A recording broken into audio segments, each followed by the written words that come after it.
Eh bien, nous voici arrivés à Ksamil. Donc, c'est une station balnéaire très réputée en Albanie. Nous avons réussi à trouver, parce que c'est pas facile dans la région de trouver des aires pour camping-car, en tout cas des campings. Et là, je vais vous montrer l'entrée en fait. Ça s'appelle Oni Camping. Donc, un petit camping chez l'habitant qui est aménagé et pour accueillir quelques tentes et quelques camping-cars. Vous voyez, c'est correct, c'est propre. Il y a même une petite boutique à l'intérieur. Alors les grands camping-cars peuvent y entrer sans problème, parce que le nôtre fait 7,60 m sans le porte-vélo. Donc l'entrée est ici. Il y a des arbres, donc on peut se mettre un petit peu à l'ombre. Donc ici c'est l'endroit où il y a bien, la boutique avec un petit bar. Donc c'est vraiment très joli, vous voyez, il est abrité. À ce niveau-là, vous avez ici la douche. Il y a une seule douche. Je ne sais pas si on voit bien. Voilà. Ici, donc les WC. Vous avez donc à votre gauche, là, vous avez ici la petite boutique, l'accueil qui se fait là. Donc, vous voyez la petite boutique.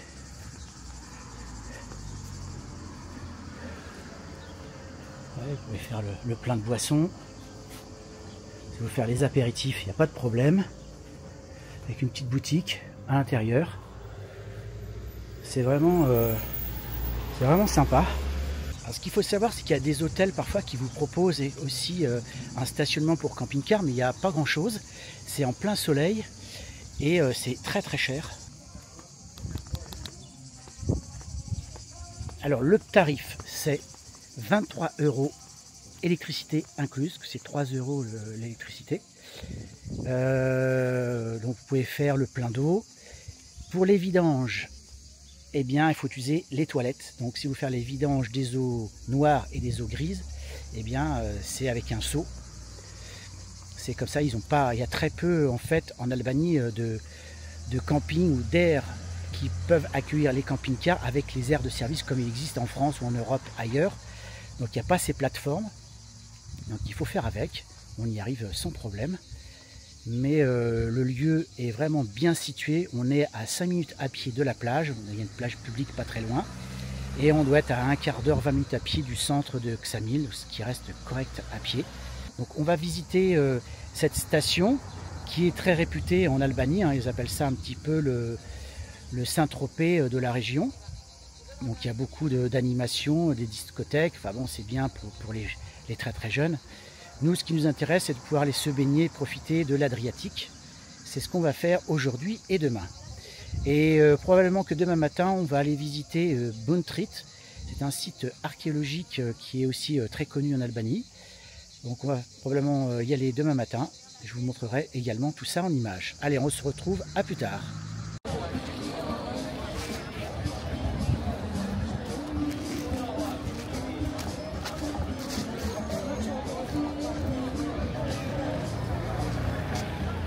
Alors, l'Albanie, c'est la destination en vogue.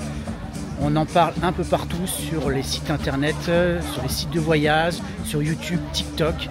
Tout le monde en fait la promotion. D'ailleurs, moi le premier, je vous en parle et on y est. C'est vraiment une destination qui est très intéressante. De beaux paysages, des choses vraiment sympas à voir. Mais il y a aussi l'envers du décor et ça aussi je vais vous en parler plus tard dans la vidéo car il y a aussi des choses négatives en Albanie. Allez, je vous reprends un peu plus tard.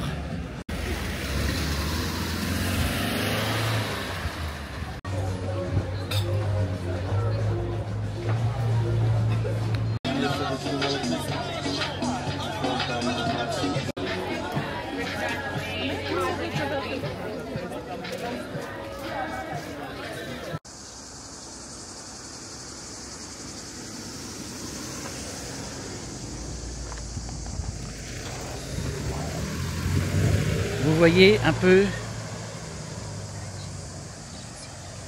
l'Albanie, c'est pas que l'image idyllique que vous voyez sur les réseaux sociaux, sur Insta, etc.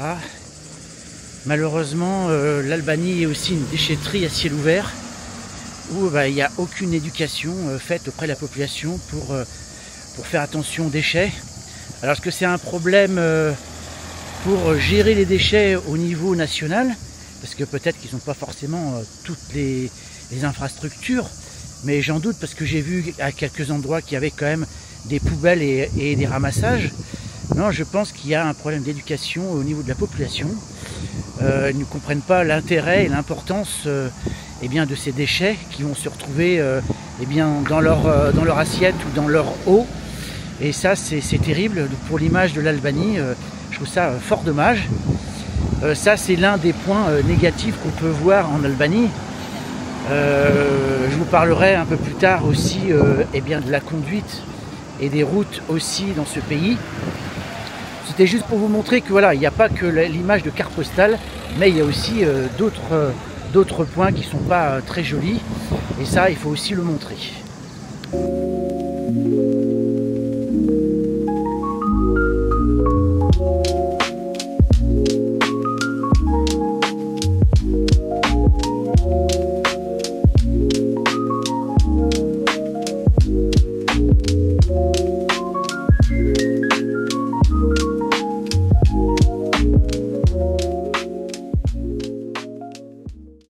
Alors Ksamil, c'est la station balnéaire par excellence. Tout est construit pour accueillir des touristes, parce que c'est une ville presque construite de toutes pièces pour profiter de cet espace qu'est la mer. Alors effectivement, la côte en elle-même, elle est jolie, hein. La mer, elle est splendide, mais il n'y a pas le cachet qu'on peut trouver dans certaines villes, comme à Berat ou Gjirokastër, ça n'a rien à voir. Là, c'est tourisme à fond, les prix qui vont avec, hein, parce qu'autant vous dire que c'est plus du tout la même chose, hein, les moindres stationnements. Et encore, nous, le camping, je trouve étonnant qu'on ait payé que 23 € avec précité. Je pensais vraiment à payer un peu plus cher. Et bon, là, quand vous regardez la côte, voilà, c'est vrai que c'est joli, hein. La mer est transparente, il fait beau.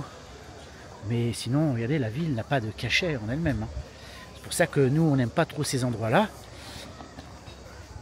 Mais si vous voulez profiter de la mer et vous baigner, il n'y a pas trop le choix, hein. À moins de trouver des criques isolées, mais nous, avec notre camping-car, c'est très compliqué. On ne peut pas, hein, quand on a un intégral comme le nôtre, vous ne pouvez pas aller n'importe où. Alors certes, certains vont me dire, bah oui, mais il faut un fourgon, un van, vous allez passer partout. C'est vrai. Mais après, il y a des choix, il y a des compromis qu'il faut faire, le confort. Donc nous, on a préféré le confort. Après, quand même, avec notre camping-car, on a quand même passé des routes qui étaient assez compliquées en Albanie ou en Bosnie-Herzégovine. Ça l'a fait, hein. C'est pas un 4x4, mais ça l'a fait. Mais c'est pour vous dire que voilà, la Ksamil, c'est bien si vous voulez profiter de la mer, mais pas de la ville, ou alors si vous avez envie de faire la fête, parce qu'effectivement ici il y a beaucoup de bars, il y a, je pense, des discothèques, etc. C'est une ville qui est orientée un peu plus vers les jeunes, quoique on trouve que quand même il y a une ambiance familiale malgré tout, beaucoup de familles, donc il y a un mélange. Donc voilà un petit peu ce que je voulais vous dire sur cette ville de Ksamil. Eh bien, nous partons à la plage à Ksamil. Il y a du monde partout, hein, les parkings sont blindés.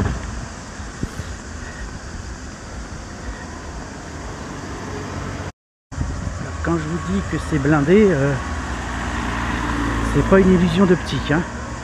C'est que vraiment il y a du monde. Et sur les plages c'est pareil.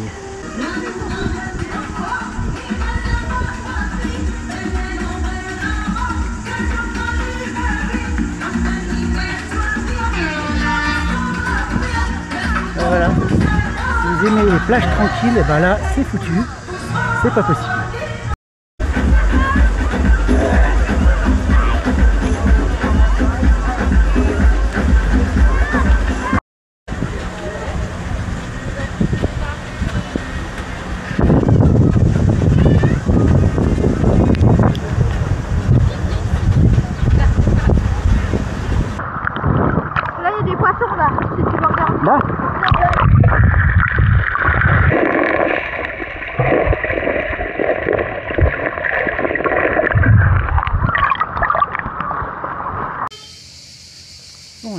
j'arrive au parc national de Butrit, je pense que ça se prononce comme ça. C'est un site archéologique avec eh bien, des vestiges romains, grecs je crois. Donc je vais visiter tout ça. On va voir ce que ça va donner, ce que ça va être sympa. Mais apparemment ça a l'air grand. Alors vous avez un bac juste à côté pour traverser. Et un peu plus loin, vous allez vous retrouver en Grèce. Enfin, il faut faire quelques kilomètres encore. Mais c'est un passage. Très joli. Bon bah l'entrée est ici. Pour visiter donc cette zone archéologique.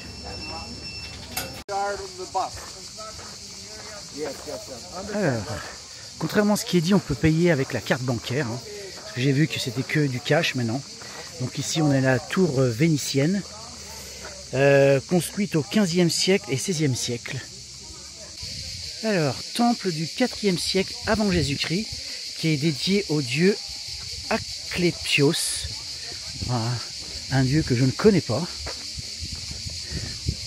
mais ça a l'air balèze quand même comme vestige.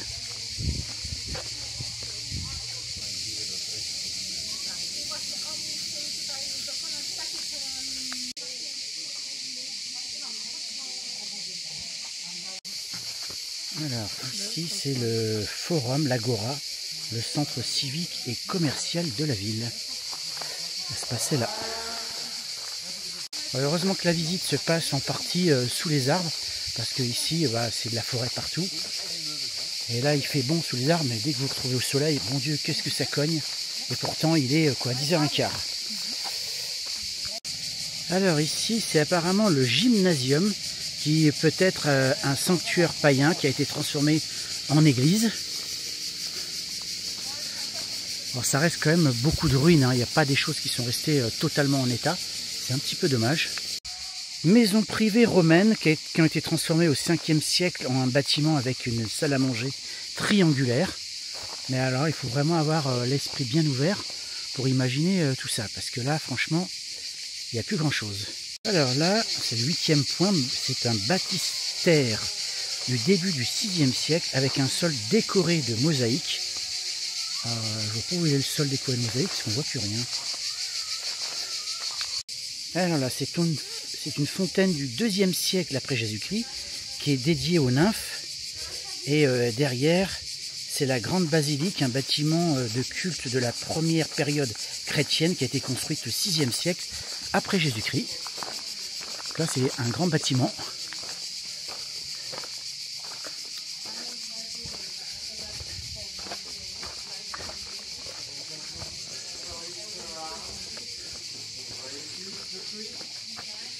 Voilà. Donc apparemment, on sera à la porte du lac. C'est ici. Porte d'entrée. Il faut imaginer...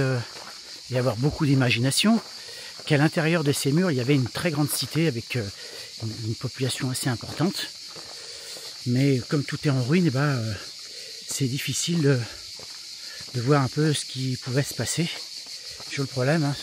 On ne va pas comparer à Pompéi, parce que là, Pompéi, on est sur une autre échelle. Hein. Mais c'est un peu dommage qu'il y ait beaucoup de choses comme ça qui n'ont pas été rénovées. Ils auraient peut-être pu essayer de refaire quelques monuments. Alors, il faut imaginer et avoir beaucoup d'imagination qu'à l'intérieur de ces murs, il y avait une très grande cité avec une population assez importante. Mais comme tout est en ruine, c'est difficile de voir un peu ce qui pouvait se passer. Sur le problème, hein. On ne va pas comparer à Pompéi, parce que là, Pompéi, on est sur une autre échelle. Hein. Mais c'est un peu dommage qu'il y ait beaucoup de choses comme ça qui n'ont pas été rénovées. Ils auraient peut-être pu essayer de refaire quelques monuments. Une construction qui est restée intacte.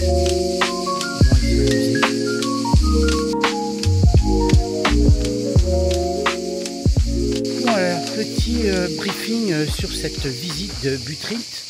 Alors le site archéologique en lui-même, voilà, ça casse pas les briques. Il y a beaucoup de constructions cassées. Alors certes, ce sont des vestiges, hein, et moi j'aurais pu imaginer qu'ils refassent certains vestiges pour montrer un petit peu comment c'était. Donc est-ce que ça vaut vraiment le coup? Je sais pas trop. Sincèrement, moi sur quelque chose comme ça, je mettrais 10, 11 sur 20, pas plus. Après, vous êtes à l'ombre, le site naturel en lui-même est plutôt sympa, donc voilà. Mais c'est pas un endroit que je recommanderais à 200%, le lieu incontournable. Donc maintenant, je vais me rendre à Saranda, parce que apparemment c'est une ville côtière qui est aussi intéressante. Je vais y aller en bus pour voir un petit peu comment c'est. Et je vous rejoins tout à l'heure.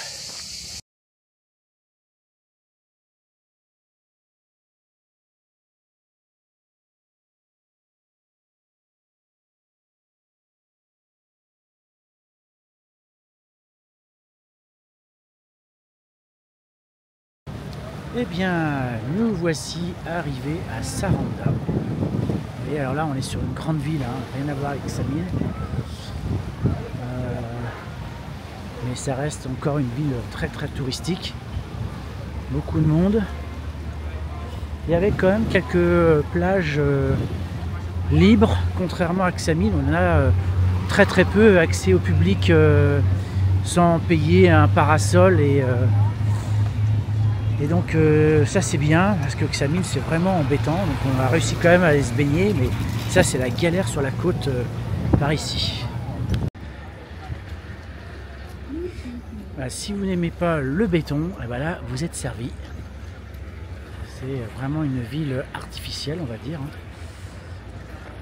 Totalement orientée vers la mer, les excursions, les plages, et c'est tout. Alors je vous montre à l'intérieur du camping-car, il fait 29 et encore on a aéré, on a ouvert toutes les fenêtres parce que là il faisait presque 35 degrés. Et au niveau du réfrigérateur, voilà les températures qu'on a. Donc dans le congélateur on a moins 27 degrés 5 et 6,2 degrés à l'intérieur du réfrigérateur.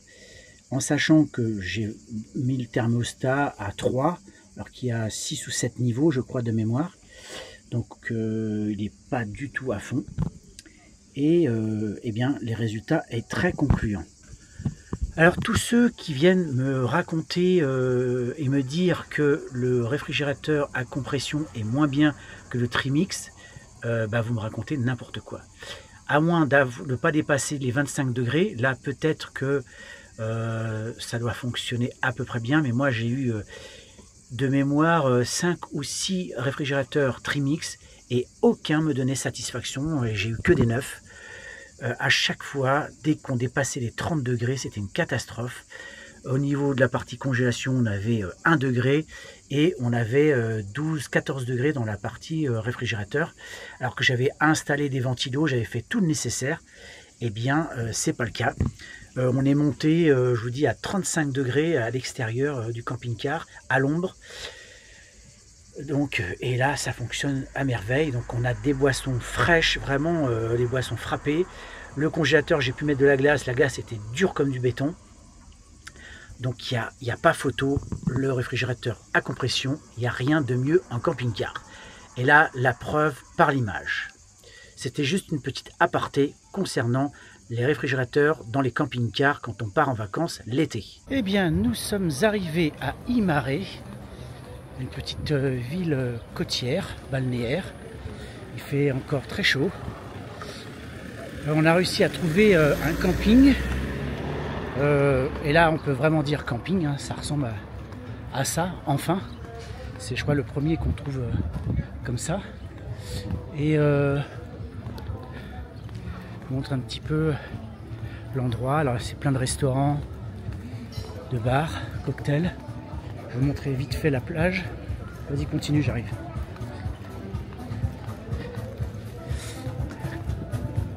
Donc c'est beaucoup de plages privées. Il y en a quand même ici, il y a 2 endroits publics. Vous pouvez vous installer sans payer. Vous voyez un petit peu à quoi ça ressemble. Et tout en haut, il y a le petit village d'Imare qui est en hauteur. Alors je sais pas trop comment je vais y aller.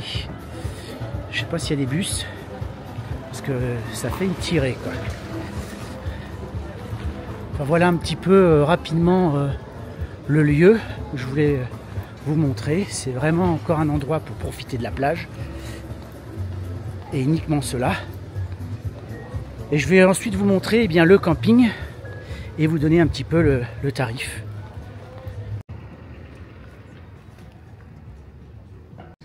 Voici le camping qui s'appelle Cranea Camping. Il y a un petit restaurant dedans. Il y a je crois 28 places. Donc ici vous pouvez faire le plein d'eau. Vous avez donc des petits emplacements, des plus grands, en fonction du gabarit de votre véhicule. C'est très calme et on est juste à côté de la plage. Vous traversez la rue et vous avez la plage. Donc ça va. Et les douches sont tout au fond à gauche. Elles sont assez propres.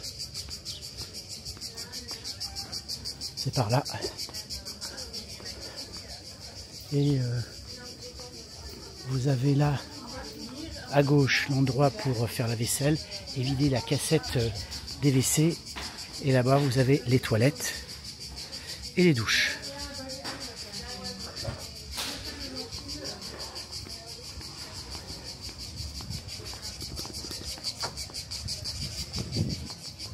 Donc c'est plutôt pas mal. Alors le tarif pour 2 adultes, un enfant, tout compris, on est à 28 €, ce qui est relativement raisonnable pour ce type de camping, surtout dans la région, puisqu'on n'en trouve pas beaucoup. Donc ça va. Voilà, il y a un petit bar pour ceux qui veulent. Il fait restaurant, je crois. Donc voilà pour la présentation de ce camping. Voilà notre chaîne qui est là, qui surveille. Imare, c'est l'endroit parfait pour se poser sur la Riviera albanaise sans être envahi par la foule. On y a passé 2 jours et franchement c'est une destination qu'on recommande vivement. D'abord les plages, il y en a pour tous les goûts, que vous aimiez les longues étendues de sable ou des criques cachées. Mais il y a aussi le château d'Imare perché sur la colline, est un autre incontournable. C'est un peu sportif pour monter, mais l'effort est largement récompensé pour ceux qui ont courage par la vue panoramique sur la baie. La vieille ville, où vous trouverez des ruelles pavées et des petites maisons en pierre qui racontent l'histoire de cette région. Donc voilà, notre périple en Albanie se termine. On a vu l'essentiel de ce qu'il y avait à voir, en tout cas pour nous. On est resté principalement sur la côte, on a fait un petit peu l'intérieur pour voir quelques villes importantes comme Gjirokastër. La montagne, on a plutôt voulu éviter parce qu'on n'était pas sur des routes et avec un intégral de 7,60 m, c'est pas forcément évident. D'autant qu'a priori, il y a des mauvaises routes aussi. Donc c'est pour ça qu'on a préféré l'éviter. Donc là, on remonte tranquillement vers le Monténégro qu'on ne connaît pas. Donc on va visiter le Monténégro et faire aussi un peu de la Croatie, que là, on connaît plutôt bien. Donc voilà, vous allez pouvoir continuer à nous suivre sur notre route. Et je vous dis à très bientôt pour la prochaine vidéo. Ciao!